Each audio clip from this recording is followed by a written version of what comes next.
ప్రభువైన యేసుక్రీస్తు నామమున వందనములు. ఇంతవరకు తన అనంత మహిమలో కాపాడిన దేవాది దేవునికి మహిమ కలుగును గాక. ఈ దినము వర్తమానం ప్రారంభించుకునే ముందు ప్రార్థించుకుందాం. పరిశుద్ధుడా, ప్రేమ కలిగిన ప్రభువా, వందనాలు, స్తుతులు, స్తోత్రాలు నాయన. ప్రభువా, ఇంతవరకు సజీవులనుగా కాపాడి నీ ప్రేమలో నాయన భద్రపరిచిన దేవా వందనములు. నీవే ప్రభువా ఈ దిన వర్తమానం అనుగ్రహించమని. ప్రభా, నీవు మాట్లాడితే ప్రభా అనేకులు వింటారు నాయన.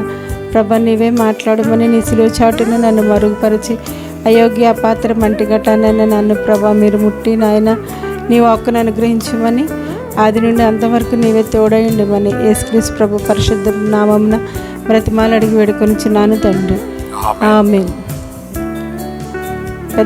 చిన్న కీర్తన పుస్తకంలో ఏర్పరచుకుని యెహోవాను అనే పాటను పాడుకుందాం.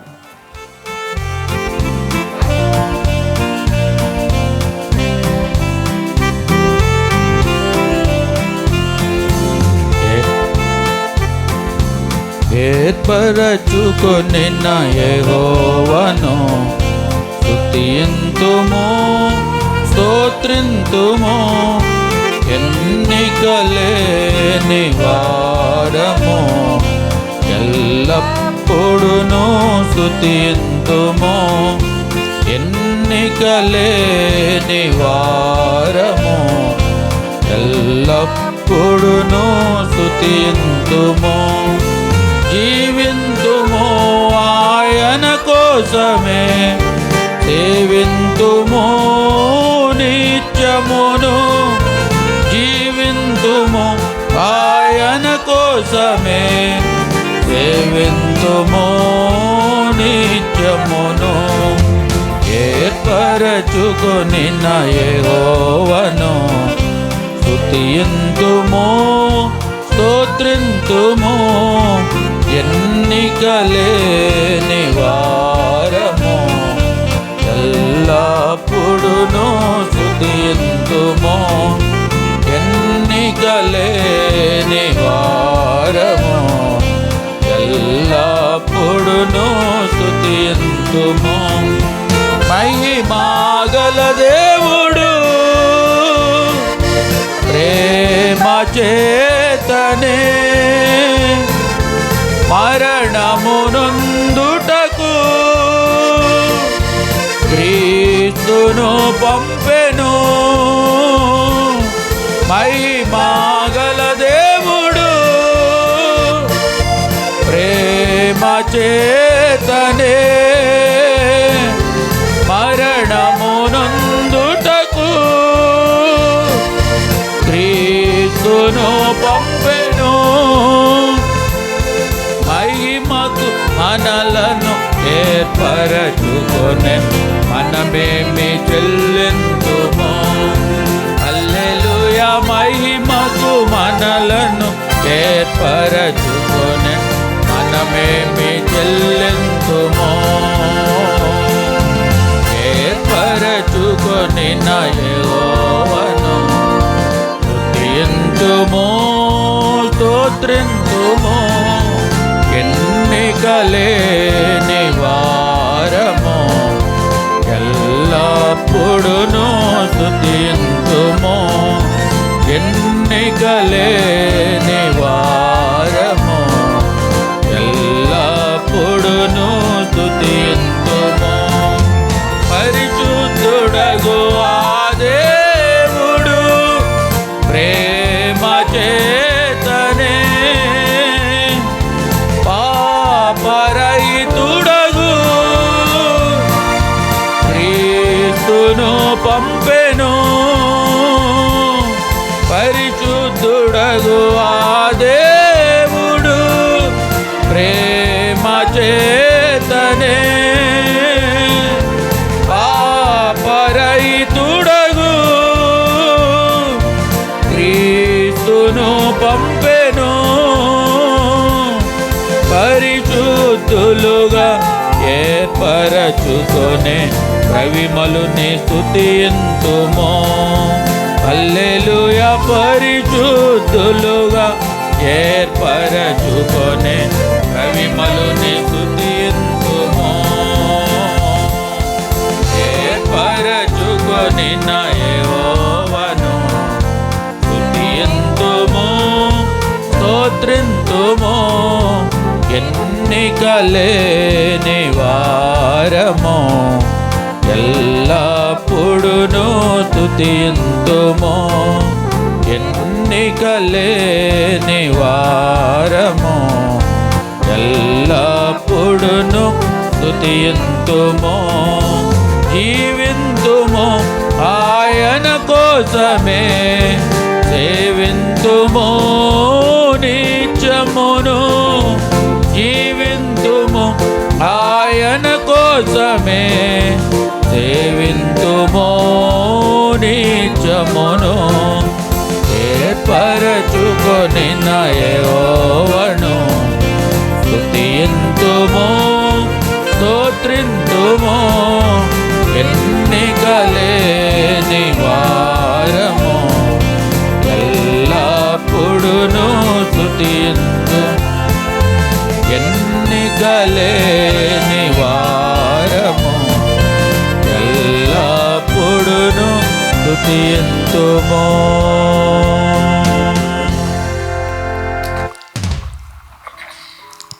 ఈ దిన వర్తమానం కొరకు సంఖ్యాకాండం 17వ అధ్యాయం 1 నుండి 5 వచనాలను చదువుకుందాం. యెహోవా మోషేకి ఇలాగ సెలవిచ్చెను, నువ్వు ఇశ్రాయేలీయులతో మాట్లాడి వారి యొద్ద ఒక్కొక్క పితరుల కుటుంబమునకు ఒక్కొక్క కర్రగా అనగా వారి ప్రధానులందరి యొద్ద వారి వారి పితరుల కుటుంబముల చొప్పున 12 కర్రలను తీసుకుని ఎవరి కర్ర మీద వారి పేరు రాయము. లేవి కర్ర మీద అహరోను పేరు రాయవలెను. ఎలయనగా పితరుల కుటుంబముల ప్రధానునికి ఒక్క కర్రయే ఉండవలెను. నేను మిమ్మల్ని కలుసుకుని ప్రత్యక్షపు గుడారములోని శాసనములు ఎదుట వాటిని ఉంచవలెను. అప్పుడు నేను ఎవరిని ఏర్పరచుకుందునో వాని కర్ర చిగురించును. ఇశ్రాయేలీయులు మీకు విరోధంగా చొణుగుచుండు సొణుగులు నాకు వినబడకుండా మాన్పివేయుదును. ఇక్కడ ఇశ్రాయేలీయులు మోషే అహరోనుల మీద సణిగారు. వాళ్ళు మీరే ఉండాలా మీ నాయకులుగా, మరి మీరే ఈ యాజకత్వం చేయాలా, ఈ సేవ మీరే చేయాలా అని వారు ఎదురు తిరిగినప్పుడు దేవుడు ఏం చేశారు, ఒక 12 కర్రలను ఒక్కొక్క గోత్రాన్ని చొప్పున 12 కర్రలు ఉంచమన్నప్పుడు నేను ఎవరినైతే ఏర్పరచుకుంటానో ఆ కర్ర చిగురిస్తుంది అని ప్రభు పలికారు. ఇక్కడ ఆయన ఎవరిని ఏర్పరచుకున్నారో మనకు తెలుసు. అహరోను కర్ర చిగురించింది కదా. తెల్లవారేసరికి ప్రత్యక్ష గుడారంలో ఉన్న అన్ని కర్రల్లో ఒక్క కర్ర మాత్రమే చిగురించింది, మిగిలినవి చిగురించలేదు. ఎందుకని అంటే దేవుడు ఆ కర్రను ఏర్పరచుకున్నారు. ఆ కర్రలు ఏర్పరచుకున్నప్పుడు ఆయన దానిలోనికి జీవాన్ని పంపి మరి తెల్లవారేసరికి అది పువ్వులు పూసి బాదంకాయలు కాసి ఆ విధంగా చిగురించడం అనేది ఒక గొప్ప అద్భుత ఆశ్చర్యకార్యం. మరి అన్ని కర్రలు ఆ విధంగా జరిగినాయా? జరగలేదు. ఒక్క రోజులో అది జరిగింది అని అంటే అది ఎలాగ సాధ్యం? కానీ మన దేవుడు అనంత జ్ఞాని, ఆయనకి అసాధ్యమైన కార్యము ఏదీ లేదు. ఈ విషయంలో కూడా దేవుడు తనకు సమస్తము సాధ్యమే అని ఆయన తెలియపరిచాడు. ఏ విధముగా ఆయన ఆ కర్రను చిగురింపచేశారో అదే విధముగా మరి ఆయన ఎవరినైతే ఏర్పరచుకున్నారో వారిని చిగురింపచేయగలిగిన దేవుడై ఉన్నాడు. మరి అక్కడ ఏర్పరచబడిన వారి కర్ర చిగురించును అని ప్రభువు పలికారు. ఎవరినైతే ఏర్పరచుకుంటానో అతని కర్ర మాత్రమే చిగురిస్తుంది అని చెప్పాడు. మరి ఆ ఏర్పరచుకుని వారు ఎవరెవరు ఉన్నారు అనేది మనము చూసుకుందాం. మొదటిగా మనం ఆలోచిస్తే ప్రభువు ఒక జనాంగాన్ని తన కొరకు ఏర్పాటు చేసుకునేవాడుగా ఉన్నాడు. ఈ భూలోకంలో చూసినప్పుడు ఆయన మరి ఒక జనాంగాన్ని ప్రేమించి ఆ జనాంగాన్ని ఏర్పరచుకున్నారు. వాళ్ళే ఇశ్రాయేలు జనాంగం. వారి గురించి ప్రభువు ఏమని పలుకుతున్నారో చూద్దాం. ద్వితీయోపదేశకాండము 7వ అధ్యాయం 6 నుండి 8 వచనాలను చదువుకుందాం. నీవు నీ దేవుడైన యెహోవాకు ప్రతిష్ఠిత జనము. నీ దేవుడైన యెహోవా భూమి మీదనున్న సమస్త జనముల కంటే నిన్ను ఎక్కువగా ఇచ్చి నిన్ను తనకు స్వకీయ జనముగా ఏర్పరచుకొనెను. మీరు సర్వజనముల కంటే విస్తార జనమని యెహోవా మిమ్మల్ని ప్రేమించి మిమ్మల్ని ఏర్పరచుకోలేదు. సమస్త జనముల కంటే మీరు లెక్కకు తక్కువే కదా. అయితే యెహోవా మిమ్మల్ని ప్రేమించువాడు గనుకను తాను మీ తండ్రులకు చేసిన ప్రమాణం నెరవేర్చువాడును గనుకను యెహోవా బాహుబలము చేత మిమ్మల్ని రప్పించి దాసుల గృహంలో నుండి ఐగుప్తు రాజైన ఫరో చేతిలో నుండి మిమ్మల్ని విడిపించెను. ఇశ్రాయేలీయులను ఆయన ఏర్పరచుకున్నారు కదా. మరి ఇశ్రాయేలీయులను ఏర్పరచుకొని వారిని ఐగుప్తు నుండి దాస్యము నుండి ఆయన విడిపించి వారి ఎడల ఎంతో కనికరాన్ని చూపుతూ వచ్చారు. అనేక పర్యాయాలు ఇశ్రాయేలీయులు ఎదురు తిరిగినప్పటికీ దేవునికి కోపాన్ని రప్పించినప్పటికీ ఆయన ఏం జ్ఞాపకం చేసుకున్నారు? దేనిని బట్టి వాళ్ళని ఏర్పరచుకున్నానని చెప్పారని అంటే మీ తండ్రులకు చేసిన ప్రమాణాన్ని బట్టి. ఆయన అబ్రహాముతో, ఇస్సాకుతో, యాకోబుతో ఆయన చేసిన ప్రమాణాన్ని జ్ఞాపకం చేసుకొని ఆ ప్రజలు ఏర్పాటు చేసుకున్నవాడుగా ఉన్నాడు.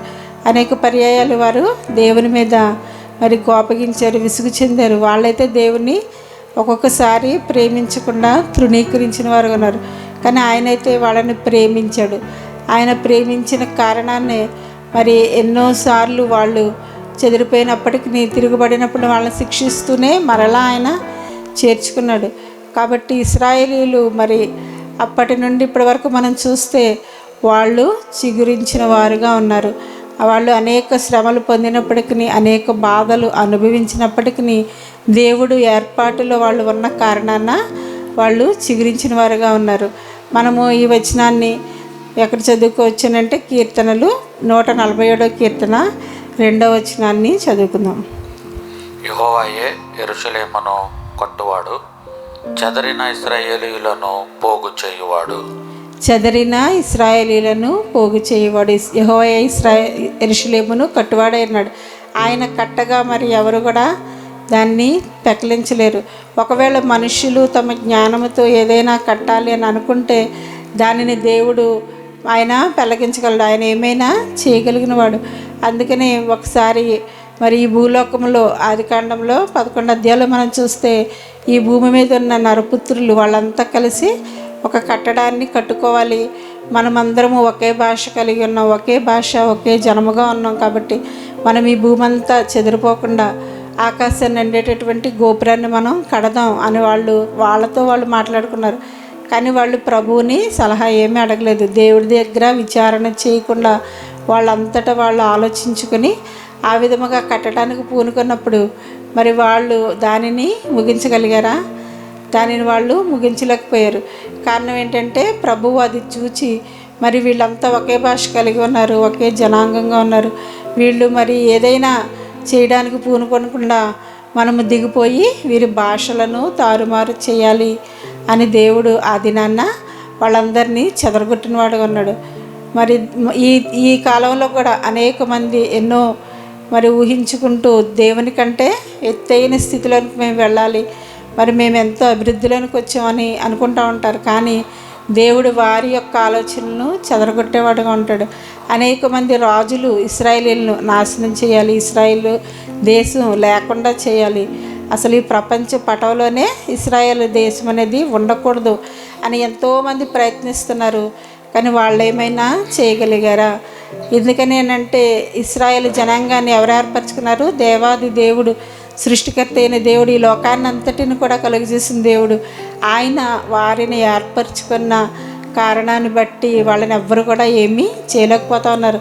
ఈ దినాన్ని మనం చూస్తే మరి ఇశ్రాయేలు ఈ యొక్క ప్రపంచాన్నే మరి గడగడలాడించగలిగినటువంటి శక్తితో అది ఎంతో చిగురించిన దేశముగా మరి ఈ దినాన్న ఉంది అని అంటే అదంతా కూడా దేవుని యొక్క అద్భుత ఆశ్చర్య కార్యాన్ని బట్టి.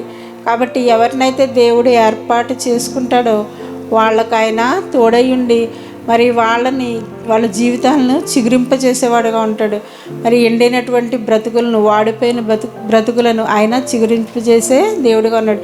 ఒకవేళ నీ జీవితంలో మరి నిరాశ నిస్పృహతో నా జీవితం ఏంటి ఈ విధముగా ఎండిపోయిన స్థితిలో ఉంది, నేను ఏదో అనుకుంటున్నాను కానీ ఏది కూడా జరగటం లేదు అని నువ్వు అనుకుంటే దేవుడు నిన్ను ఏర్పరచుకున్నాడో లేదో అనేది నీవు ఆలోచన కలిగి ఉండాలి. ఒకవేళ దేవుని ఏర్పాటులు అనేవి ఉంటే మరి ఏదైనా ఆయన నీ మంచి కొరకే చేసి చివరగా నిన్ను చిగురింపజేసేవాడుగా ఉంటాడు. ఒకవేళ నీవు ఆయన ఏర్పాటులో ఉన్నావా? ఒకవేళ నీవు ఆయన ఏర్పాటులో లేకపోతే మరి నీవు ఆయన్ను బ్రతిమాలుకొని ప్రభా నీ యొక్క ఏర్పాటులో నేను కూడా ఉండేటట్లు సహాయం చేయండి. ఇశ్రాయేలు ప్రజలను నీవు ఏర్పాటు చేసుకున్న కారణాన వాళ్ళని ఇంతవరకు కూడా ఎవరో జయించలేని స్థితిలో వాళ్ళు ఉన్నారు. ప్రభా నీ ఏర్పాటులో నేనున్నానా అని మనం ఆలోచించుకోవలసిన వారముగా ఉన్నాము. ఈ విధముగా దేవుడు వాళ్ళని ఏర్పరచుకోవటం మాత్రమే కాదు, వాళ్ళని ఏర్పరచుకుని ఆయన ఏం చేస్తున్నాడో చూద్దాం. యెషయా గ్రంథం 41వ అధ్యాయం 8 నుండి 10 వచనాలు. నా సేవకుడైన ఇశ్రాయేలు, నేను ఏర్పరచుకున్న యాకోబు, నా స్నేహితుడైన అబ్రహాము సంతానమా, బూదిగంతముల నుండి నేను పట్టుకొని దాని కొనల నుండి పిలుచుకొనినవాడా, నీవు నా దాసుడవనియు నేను నిన్ను ఉపేక్షింపక ఏర్పరచుకుంటున్ననియు నేను నీతో చెప్పి ఉన్నాను. నీకు తోడై ఉన్నాను. భయపడకము, నేను నీ దేవుడనై ఉన్నాను. దిగులు పడకము, నేను నిన్ను బలపరుతును. నీకు సహాయం చేయవాడును నేనే. నీతి అను నా దక్షిణ హస్తంతో నిన్ను ఆదుకొందును. నీతి అను నా దక్షిణ హస్తముతో నిన్ను ఆదుకొందును. ఇక్కడ దేవుడు ఏర్పాటు చేయబడినటువంటి నా ప్రజలారా, యాకోబు, అదేవిధముగా నా స్నేహితుడైన అబ్రహాము సంతానపు వారలారా, మిమ్మల్ని నేను ఏర్పాటు చేసుకున్నాను కాబట్టి మీరు భయపడవద్దు, నేను మీకు తోడై ఉన్నాను. ఎటువంటి పరిస్థితుల్లోనైనా మరి నీవు జలముల్లో పడి దాటినప్పుడు నేను నీకు తోడై ఉంటాను, అగ్ని మధ్య నడిచినప్పుడు నీవు కాలిపోవు అని ఎన్నో విధాలుగా వాగ్దానాలు చేస్తూ ఆయన వాళ్ళను విడువక వారి జీవితాలని చిగురింప చేసిన వాడుగా ఉన్నాడు. మరి నీ జీవితం మరి మూడుబారిన స్థితిలో ఉంటే ఆయన యందు మన నిరీక్షణ కలిగి ఉన్నప్పుడు ఆయన మన జీవితాన్ని కూడా చిగురింప చేసేవాడుగా ఉన్నారు. కనుక ఆయన ఏర్పరచుకొనుట అనేది ఎంతో ప్రాముఖ్యమైనది. ఆయన ఏర్పాటులో మనం ఉన్నామా? మరి ఆయన ఏర్పాటులో ఉండాలి అని అంటే మనము ఏమీ చేయాలి. దావీదుని కూడా దేవుడు ఏర్పరచుకున్నాడు కదా. ఇతని చూచి ఏమని చెప్పాడు? నేను కోరుకున్నది ఇతడే అని మరి సమూయేలు ప్రవక్తతో చెప్పి అతన్ని అభిషేకించిన వాడుగా ఉన్నాడు. దావీదుని ఆయన ఏర్పరచుకున్నాడు. దావీదుని ఏర్పరచుకుంటలో కలిగిన రహస్యం ఏంటని మనం ఆలోచిస్తే, దావీదు దేవుని హృదయానుసారుడైన మనుషుడు. అదేవిధంగా ఆయన కనుదృష్టి దావీదుపై ఎల్లప్పుడూ కూడా ఉండేదిగా ఉంది.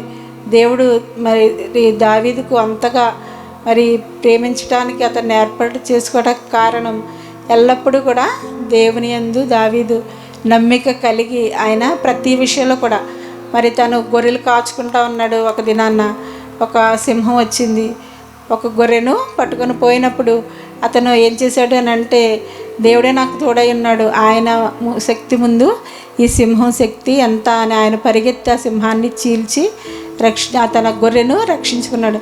అదేవిధముగా ఎలుగుబంటి వచ్చినప్పుడు ఆ విధముగా మరి దావీదు మరి ఆయన దేవుని యందు నమ్మిక కలిగి ఎంతగానో దేవుని ఆశ్రయించిన కారణాన దేవుడు దావీదును ఏర్పరచుకుని తన ప్రజలపై, ఇశ్రాయేలీలపై రాజుగా ఆయన ఏర్పరచుకున్నవాడుగా ఉన్నాడు. నీవు కూడా మరి ఏ విధముగా దేవుని ఏర్పాట్లోకి రాగలను అని అంటే ఆయన యొక్క కనుదృష్టి నీ వైపు ఉండేటట్లు, ఆయన కనుదృష్టి మన మీద ఉంటే మనం ఎన్నడూ కూడా మరి ఏ యొక్క కీడులో పడం కదా. కాబట్టి ఆయన కనుదృష్టిలో మనం ఉండేటట్లు మనం ఉన్నప్పుడు ఆయన మనల్ని ఏర్పరచుకునేవారుగా ఉన్నారు. మరి దేవుని కనుదృష్టి నీపై ఉండాలని నువ్వు ఆలోచిస్తున్నావా?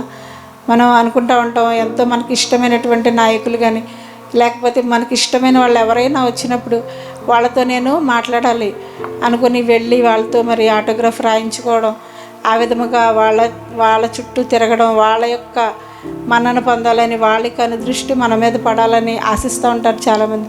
మరి దేవుని నువ్వు ప్రేమిస్తే ఆయన కనుదృష్టి నీపై ఉండినట్లు ఏ విధముగానైనా మనం ప్రవర్తిస్తున్నామా? ఆయన కనుదృష్టి మనపై ఉండాలని అంటే మనం ఏం చేయాలి? మరి ప్రార్థనలో మనం ఎక్కువ సమయం గడపడం, ఏకాంత ప్రార్థన. ఈ విధముగా మనం హన్నావలే ఏకాంత ప్రార్థన చేసినప్పుడు ఆయన కనుదృష్టి మరి ఆమెపై పడి ఆయన ఎంతో ఆమెను ప్రేమించిన వాడుగా ఉన్నాడు. ఈ విధముగా ఆయన కనుదృష్టి లేకుండా మనం ఆయన ఏర్పాటులో ఉండలేం. కనుక ఆయన మనల్ని మరి ఏర్పరచుకున్నారా లేదా అనేది మనకు అర్థమవుతూ ఉంటుంది. మన జీవితంలో జరిగే అనేక అనుభవాల్లో మరి ఏ విధముగా ఇప్పటి వరకు మనము మరి బ్రతుకుతూ ఉన్నాము, ఇన్ని సంవత్సరాలు మనల్ని నడిపించిన దేవుడు ఏ విధముగా అనేక సందర్భాల్లో ఆయన రక్షిస్తూ వచ్చాడు, ఎన్ని సందర్భాలు ఆయన తోడై ఉంటూ వచ్చాడు, అనేక సందర్భాల్లో ఆయన మనల్ని కాపాడుతూ వచ్చాడు అనే విషయాన్ని మనం ఆలోచించినప్పుడు ప్రభువు మనల్ని ఏర్పరచుకున్నాడు. మరి మనం ఎటువంటి వారమైన మంటి పురుగులమైన మనల్ని ఆయన ఏర్పరచుకొని ఉన్నాడు కదా. కాబట్టి ఆయన ఎటువంటి వారిని ఏర్పరచుకుంటాడని అంటే ఆయన తన ప్రజలైన ఇశ్రాయేలీల్ని వాళ్ళ ఇశ్రాయేలీలు ఆయనకి ఇష్టమైన జనాంగము, కాబట్టి వాళ్ళతో ప్రమాణాలు నిబంధనలు చేసిన దేవుడు, ఆనాడు ఇశ్రాయేలుని ఏర్పరచుకున్న దేవుడు ఈనాడు నిన్ను నన్ను కూడా ఏర్పరచుకోవాలి అనే ఆశ కలిగిన దేవుడుగా అన్నాడు. అందుకే 1 కొరింథీ 1:27 ఏం రాయబడిందో చదువుకుందాం.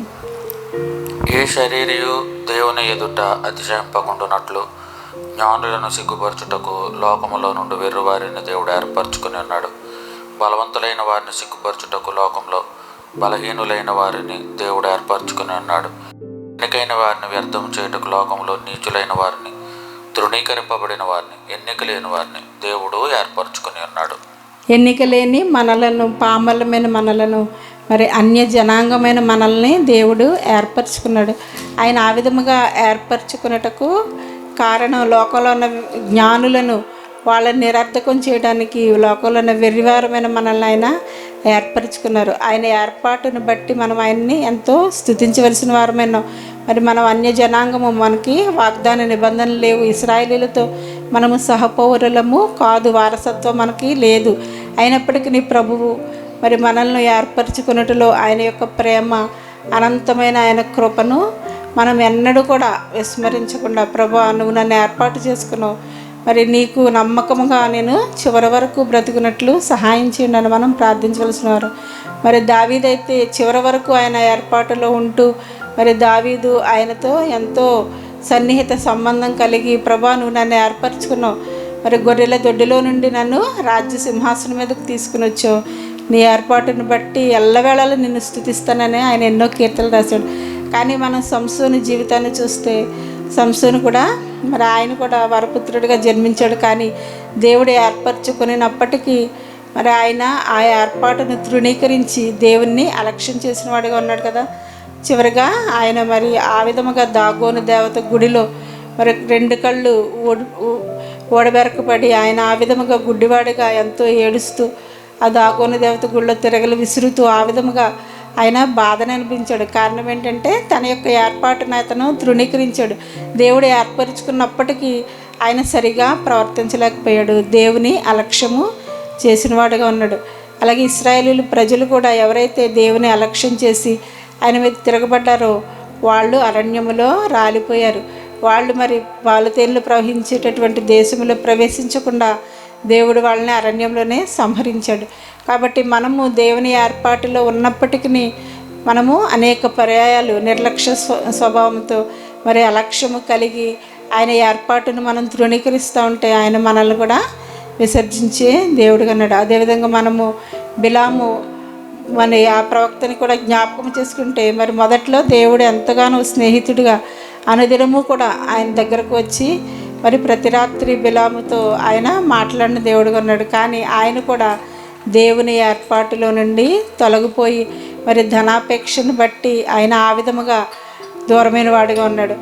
మనము ఏ కోవలోనికి వస్తున్నాం ఈనాడు? మరి దావీదు, ఇజ్రాయేల్ ప్రజలు వీరంతా దేవుని ఏర్పాటులో ఉండి ఎంతో ధన్యులయ్యారు. కానీ మనము మరి ఏ కోవలోనికి వస్తున్నాం? సంసోను వలె లేక బిలాము వలె మనము త్రోవ తప్పిపోతున్నామేమో మనం పరిశీలించుకుని, ప్రభువా నీ ఏర్పాట్లో నేనుంటే అంతము వరకు నమ్మకమైన బిడ్డగా కొనసాగినట్లు సహాయం చేయండి అని మనం ప్రార్థించవలసిన వారముగా ఉన్నాము. మనల్ని ఆయన ఏర్పరచుకున్నట్టులో ఉన్నటువంటి మరి ముఖ్యమైన విషయం ఏంటి అని అంటే, మనము రక్షణ పొందాలి అని ఆయన మనల్ని ఏర్పరచుకున్నారు. ఎఫెసీలకు రాసిన పత్రిక 1:6 ఎట్లనగా తన ప్రియని యందు తాను ఉచితంగా మనకు అనుగ్రహించిన తన కృపా మహిమకు కీర్తి కలుగునట్లు తన చిత్త ప్రకారమైన దయా సంకల్పం చొప్పున యేసుక్రీస్తు ద్వారా తనకు కుమారులనుగా స్వీకరించుటకై మనలను ముందుగా తన కోసం నిర్ణయించుకొని మనము తన ఎదుట పరిశుద్ధులమును నిర్దోషులమును ఉండవలనని జగత్తు పునాది వేయబడక మునిపే ప్రేమ చేత ఆయన క్రీస్తులో మనలను ఏర్పరచుకొనెను. జగత్తు పునాది వేయబడక ముందే ప్రేమ చేత ఆయన మనల్ని క్రీస్తులో ఏర్పరచుకున్న దేవుడిగా ఉన్నాడు.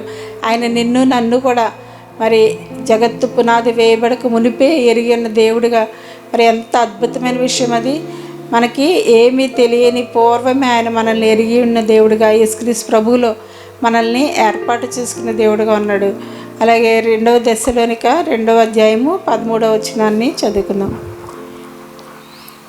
ప్రభు వలన ప్రేమింపబడిన సహోదరులారా, ఆత్మ మిమ్మల్ని పరిశుద్ధపరచుట వలనను మీరు సత్యమును నమ్ముట వలనను రక్షణ పొందుటకు దేవుడు ఆది నుండి మిమ్మను ఏర్పరచుకొనెను.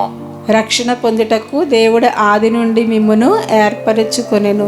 మరి ఏర్పాటులో ఉండి రక్షణ పొందుకున్నామా, లేక ఏర్పాటులో ఉన్నప్పటికీ మనం తప్పిపోతున్నామా?